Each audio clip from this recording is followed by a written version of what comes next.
হয়, ব্ৰহ্মপুত্ৰৰ যি আছে ভয়াৱহ বান এতিয়া বৰ্তমানে হাম কাটিছে আৰু হাম কটাৰ পাছত আচলতে আৰম্ভ হৈছে গৰাখহনীয়া। জাঁজিমুখৰ যি আছে বৰমথাৰি অঞ্চল আছে, এই বৰমথাৰি অঞ্চলত এতিয়া ব্যাপক গৰাখহনীয়া দেখা পোৱা গৈছে।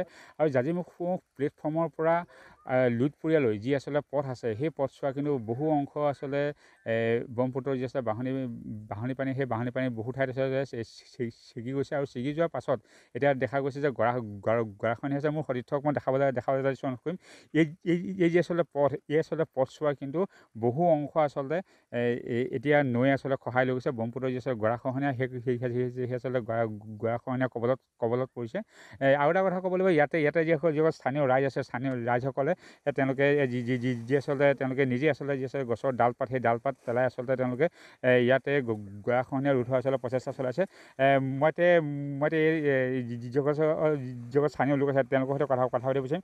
দাদা একো নহয়, ইয়াতে যে প্ৰত্যেক বছৰে দেখা যায় আচলতে যি আচলতে গৰাখহনীয়া, এই গৰাখহনীয়া প্ৰত্যেক বছৰে হৈ থাকে। আৰু যি আছে ব্ৰহ্মথাৰি অঞ্চল, এই ব্ৰহ্মথাৰি অঞ্চলৰ যিটো খহনীয়া, এই খহনীয়া প্ৰতিৰোধ কৰাৰ কোনো ব্যৱস্থা গ্ৰহণ কৰা এতিয়ালৈকে?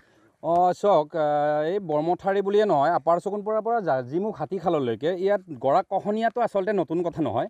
ইয়াততো প্ৰত্যেক বছৰে গৰাখহনীয়া, বানপানী আৰু বনৰীয়া হাতীৰ উপদ্ৰৱ, আমাৰ বিশেষভাৱে তিনিটা সমস্যাই বেছিকৈ ইয়াত প্ৰধান সমস্যা হিচাপে ইয়াত আমি ভুগি আছোঁ। বিশেষভাৱে এটা কথা জনাওঁ যে আপোনালোকৰ মিডিয়াৰ জৰিয়তে আমি কথাটো জনাব বিচাৰিছোঁ চৰকাৰক যে আমাৰ বৰমথাৰি গাঁৱত এতিয়া বৰ্তমান সময়ত বৰমথাৰি গাঁৱত এনেকুৱা খহনীয়া এটা চলি আছে। ইয়াত আমি বিভাগীয় কৰ্তৃপক্ষক বা জনপ্ৰতিনিধি, MLA সকলোকে আমি মিনিষ্টাৰ পৰ্যন্তলৈকে আমি জনোৱা হৈছে, কিন্তু কোনো ধৰণতেই আমাক এই গৰাখহনীয়া প্ৰতিৰোধৰ ক্ষেত্ৰত তেওঁবিলাকে কোনো ধৰণৰ ব্যৱস্থা, গৰাখহনীয়া ৰোধৰ ক্ষেত্ৰত কোনো ধৰণৰ ব্যৱস্থা এতিয়ালৈকে গ্ৰহণ কৰা নাই।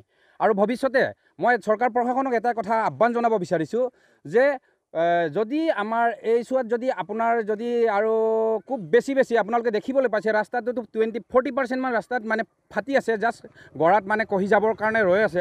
গতিকে লৈ পেলাই সেইখিনি ব্যৱস্থা খুব সোনকালে যদি চৰকাৰ প্ৰশাসনে যদি আমাক ব্যৱস্থা কৰি নিদিয়ে, আমি যোৰহাটেই হওক, তিয়কেই হওক বা জাঁজিমুখেই হওক, আমি যাব পৰা আমাৰ যাতায়াত একমাত্ৰ ৰাস্তা এইটো যদি নাইকিয়া হৈ যায়, তেতিয়াহ'লে আমাৰ ইয়াৰ পৰা ওলাই যোৱাৰ ৰাস্তাটো সম্পূৰ্ণভাৱে আমাৰ নাইকিয়া হৈ গুচি যাব। আচলতে ক'বলৈ গ'লে যে জাঁজিমুখ যে প্লেটফৰ্ম যি অঞ্চল আছে, সেই প্লেটফৰ্মৰ পৰা লুইতপুৰীয়া অঞ্চললৈকে যি আচলতে উপশগুনপৰা বুলি কোৱা হয়, এই সমগ্ৰ অঞ্চলটো যি আচলতে যোগাযোগ ব্যৱস্থা একমাত্ৰ পথ। আৰু এই পথছোৱা কিন্তু এতিয়া ব্ৰহ্মপুত্ৰৰ যি আছে গৰাখহনীয়া কবলত পৰিছে। বহু অংশ আচলতে এই যি আচলতে গৰাখহনীয়া খহাই লৈ গৈছে। মুঠতে ইয়াতে আৰু এজন স্থানীয় লোক আছে, তেওঁৰ পৰা জানিব বিচাৰিম যে প্ৰত্যেক বছৰে এই যি ব্ৰহ্মথাৰি অঞ্চল আছে, ব্ৰহ্মথাৰি অঞ্চলৰ পৰা যথেষ্ট গৰাখহনীয়া হয় আৰু গৰাখহনীয়া সংকুচিত কৰি আনিছে, যি আচলতে মাটি কালি আছে। আৰু যি পথছোৱা আছে, পথছোৱা আমি দেখিব পাইছোঁ যে বহুবাৰ আচলতে ভিতৰলৈ আচলতে গৈ থকা হৈছে পথছোৱা।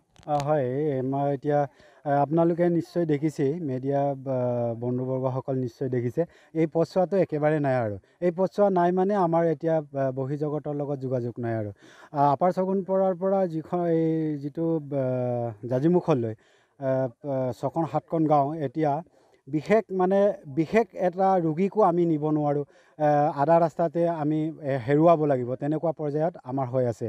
গতিকে আমি আপোনালোকৰ মিডিয়াৰ যোগেদি কাতৰ অনুৰোধ জনাম যে বিভাগীয় মন্ত্ৰী তথা আমাৰ প্ৰশাসন বিভাগে যাতে এইটো অতি সোনকালে, অতি শীঘ্ৰে আমাৰ এই খহনীয়াটো স্থায়ী প্ৰতিৰোধৰ ব্যৱস্থা কৰি দিয়ে।